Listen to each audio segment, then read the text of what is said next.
124, 126. Di sini saya akan menjelaskan tentang perhitungan konversi dosis dan ED50. Di sini diketahui diazepam dengan dosis manusia 2 mg, kemudian BB mencitnya 32 kg, dan volume yang diberikan mencit 0,2 mg, volume yang dibuat sebanyak 20 ml. Kemudian bobot total serbuknya 149,8 mg. Kemudian kita menghitung konversi dosisnya.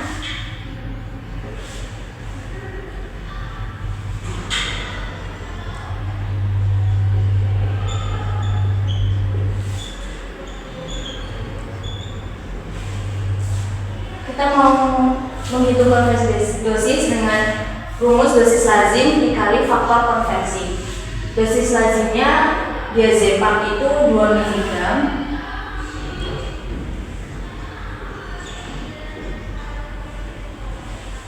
dikali sama faktor konversi. Faktor konversinya itu 0,0026. Kemudian totalnya jadi 0,0052 mg. Untuk konversi 2 gram per 20 gram dikali 0,0052 mg. Totalnya yaitu 0,00598 mg. Kemudian kita mencari yang B, jumlah diazepam yang digunakan, yaitu volume yang diberikan pada mencit itu 0,2. Kemudian volume diazepam yang digunakan itu 20 ml. Jadi 20 ml per 0,2 ml dikali sama total konversi BB mencit 32 tadi, yaitu 0,00598 mg. Totalnya yaitu 0,52 mg dijadikan ke gram berarti dibagi 1000, yaitu 0,00052 gram. Kemudian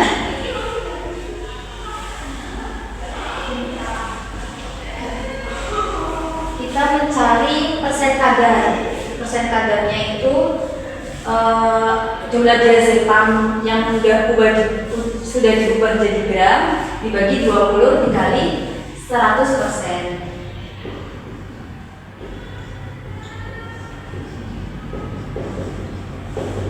Totalnya yaitu 0,0026%. Kemudian kita mencari jumlah serbuk diazepam yang dibutuhkan, yaitu jumlah serbuk diazepam yang digunakan dibagi jumlah kekuatan sama dengan jumlah yang dibutuhkan dibagi bobot total serbuk. Jumlah diazepam yang digunakan yaitu 0,52 mg dibagi sama jumlah kekuatan. Jumlah kekuatannya tadi sudah diketahui, yaitu jumlah kekuatannya yaitu 2 mg. Kemudian jumlah yang dibutuhkan itu kita cari jumlahnya, jadi X plus bobot total serbuk itu tadi sudah diketahui, yaitu 149,8 mg. Jadi 0,52 mg dikali 149,8 mg dibagi 2 mg, yaitu totalnya 38,948 mg. Kemudian untuk berikutnya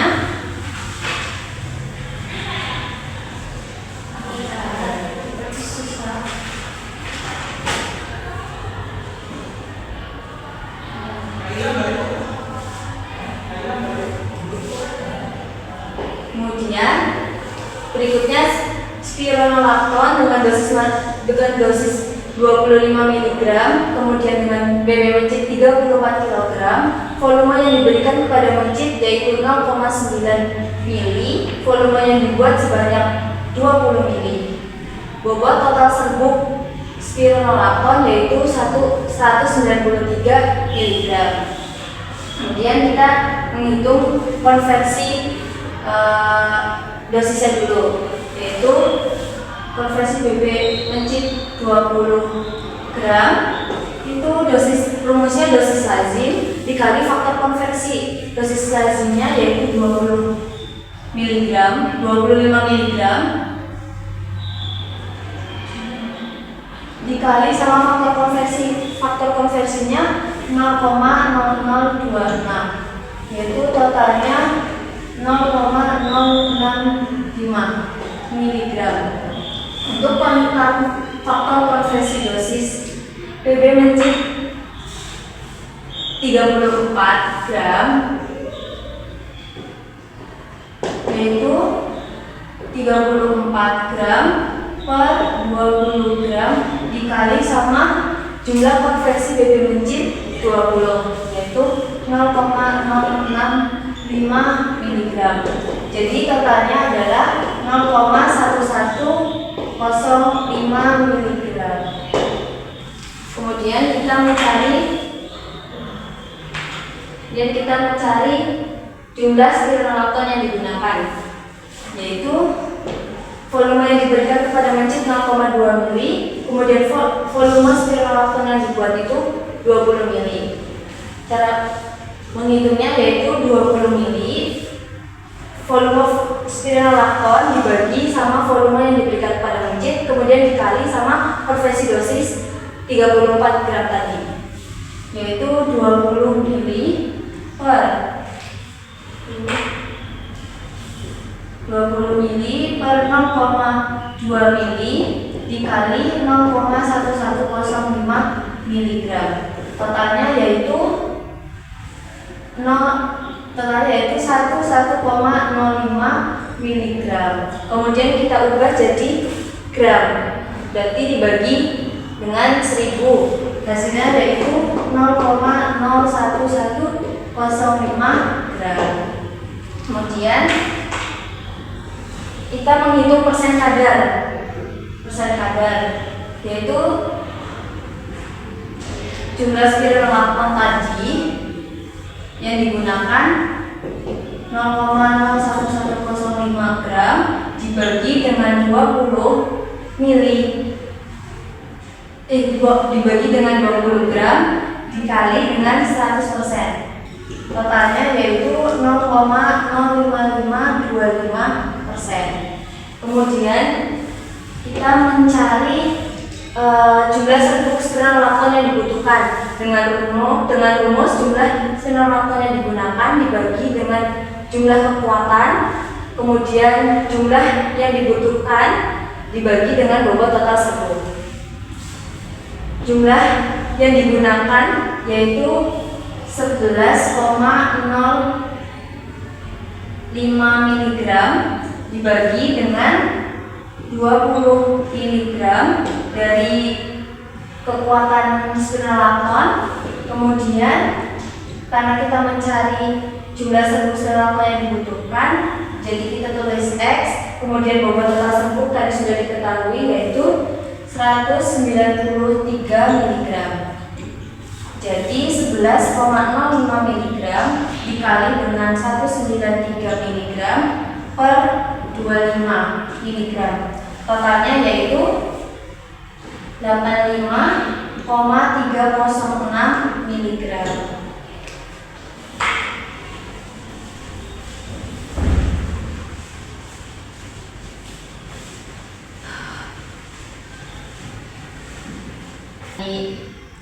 Nah, yang berikutnya kita menghitung LD50.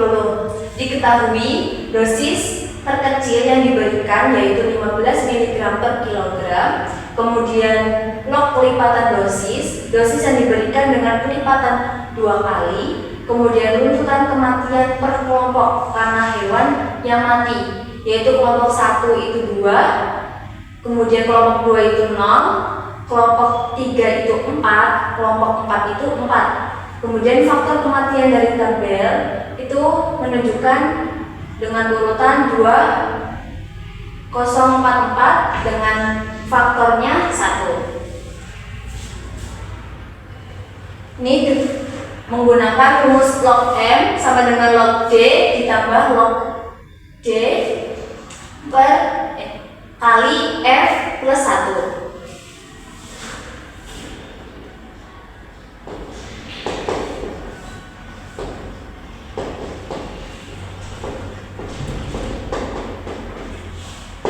Log D-nya yaitu tadi 15, log 15 ditambah dengan log kelipatan 2 yaitu 0,301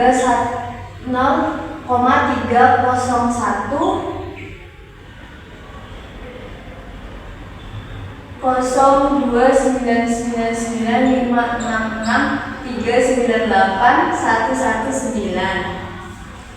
Kemudian F-nya 1 plus 1, yaitu log dari 15 adalah 1,17609125055668124 ditambah dengan 0,30129956639819 dikali dengan 2 itu dihasilkan dari 1 tambah 1. Kemudian jumlahnya yaitu 1,7781035236432. Kemudian kita mencari antilognya.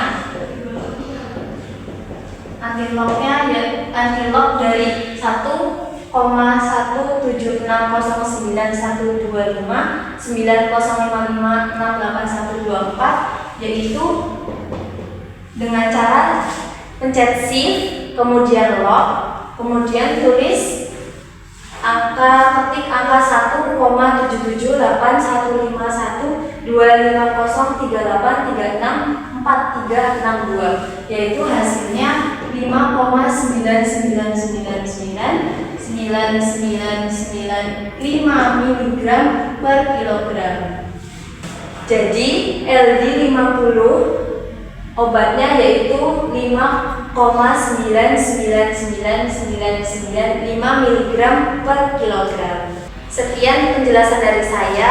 Apabila ada kurangnya mohon maaf. Wassalamualaikum warahmatullahi wabarakatuh.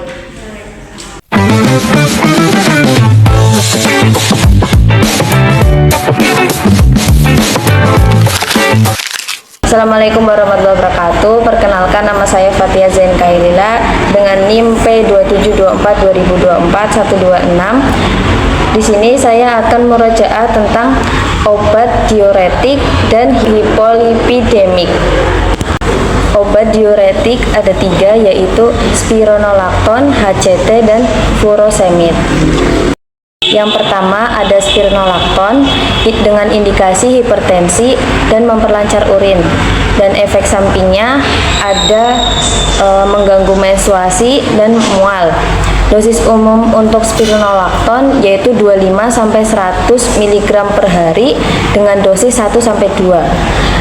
Kemudian penunjang pengobatannya itu diet rendah garam, batasi asupan kalium, dan olahraga teratur. Cara minumnya yaitu 1 kali sehari setelah makan di pagi hari. Untuk kontraindikasinya hiperkalemia, gagal ginjal akut, dan anuria. Interaksi obatnya meningkatkan resiko hiperkalemia jika digunakan bersama ACE inhibitor, ARB, atau suplemen kalium. Kedua yaitu hidro dengan indikasi hipertensi. Kemudian efek sampingnya yaitu hipokalemia, kemudian hipotensi, dan peningkatan kadar gula darah. Kemudian untuk dosis umumnya yaitu 12,5 sampai 50 mg per hari. Kemudian untuk penunjang pengobatannya yaitu kurangi konsumsi garam, perbanyak air putih, kontrol berat badan. Kemudian cara minumnya 1 kali sehari setelah makan di pagi hari. Kemudian untuk kontraindikasinya yaitu alergi terhadap thiazid atau sulfa dan anuria. Kemudian untuk interaksi obatnya meningkatkan toksisitas litium, meningkatkan kadar glukosa darah bila digunakan dengan kortikosteroid dan menurunkan efek antihipertensi bila digunakan bersama NSAID. Yang ketiga ada furosemid dengan indikasi hipertensi. Kemudian untuk efek sampingnya itu ada dehidrasi atau otot kram. Kemudian untuk dosisnya yaitu 20 sampai 80 mg per hari. Bisa disesuaikan juga. Untuk penunjang pengobatannya yaitu batasi asupan garam, kemudian perbanyak buah dan sayur.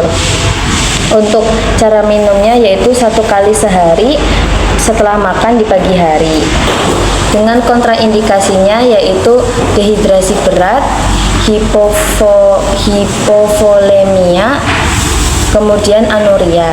Untuk interaksi obatnya yaitu meningkatkan risiko hipotensi bila digunakan dengan antihipertensi lain, kemudian meningkatkan nefrotoksisitas dengan aminoglikosida, dan meningkatkan risiko hipokalemia bila digunakan dengan kortikosteroid dan digoxin. Kemudian untuk obat kolesterol yaitu gemfibrozil dengan indikasi kolesterol.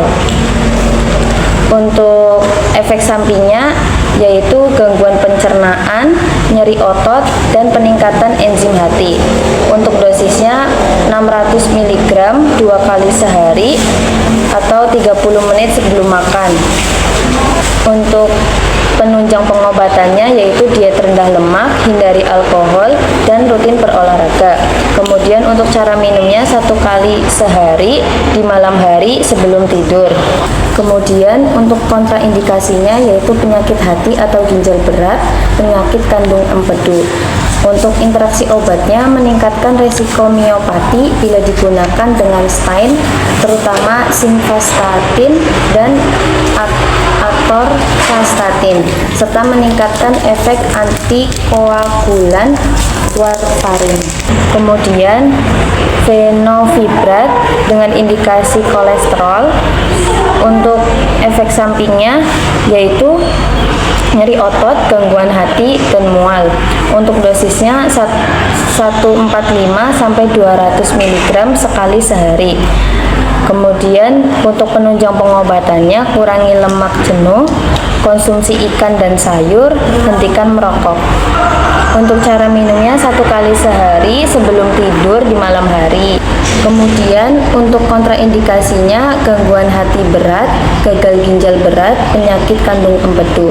Untuk interaksi obatnya meningkatkan resiko miopati dengan statin, meningkatkan efek warfarin, dan menurunkan efek siklosporin. Kemudian atorvastatin untuk indikasinya yaitu obat kolesterol. Kemudian untuk efek sampingnya yaitu nyeri otot, gangguan hati, gangguan pencernaan. Untuk dosisnya 10 sampai 80 mg sekali sehari. Untuk penunjang pengobatannya yaitu diet rendah kolesterol dan rutin berolahraga. Untuk cara minumnya 1 kali sehari di malam hari sebelum tidur. Untuk kontraindikasinya penyakit hati aktif, peningkatan enzim hati, kehamilan, dan menyusui. Untuk interaksi obatnya meningkatkan risiko miopati bila digunakan dengan fibrat, siklosporin, atau clarithromycin. Kemudian simvastatin indikasinya kolesterol. Efek sampingnya nyeri otot, gangguan tidur, gangguan hati. Untuk dosisnya 10 sampai 40 mg sekali sehari di malam hari. Untuk penunjangan pengobatan, batasi makan tinggi kolesterol, hindari alkohol. Untuk cara minumnya yaitu 1 kali sehari di malam hari sebelum tidur. Untuk kontraindikasinya penyakit hati aktif, kehamilan, dan menyusui. Interaksi obatnya meningkatkan resiko miopati bila digunakan dengan gemfibrozil, amiodaron, verapamil, dan jus grapefruit. Kemudian Lipitor, indikasinya yaitu kolesterol, efek sampingnya nyeri otot, sakit kepala, dan mual. Untuk dosisnya 10-80 mg sekali sehari. Untuk penunjang pengobatannya, pola makan seimbang, hindari makanan berlemak. Kemudian untuk cara minumnya 1 kali sehari di malam hari sebelum tidur. Untuk kontraindikasinya sama seperti atorvastatin, penyakit hati aktif, kehamilan, dan menyusui. Untuk interaksi obatnya sama seperti atorvastatin juga, resiko miopati meningkatkan bila dengan fibrat, sikosporin, dan jus grapefruit. Kemudian hipofil, indikasinya kolesterol, efek sampingnya nyeri perut, mual, dan pusing. Untuk dosisnya 300 mg 2 kali sehari. Untuk penunjang pengobatannya, diet rendah lemak, tingkatkan aktivitas fisik. Kemudian cara minumnya 1 kali sehari di malam hari sebelum tidur. Kemudian untuk kontraindikasinya sama seperti gemfibrozil, yaitu penyakit hati atau ginjal berat, penyakit kandung empedu. Untuk interaksi obatnya sama seperti gemfibrozil, meningkatkan resiko miopati dan statin, dan meningkatkan efek warfarin. Sekian murojaah dari saya.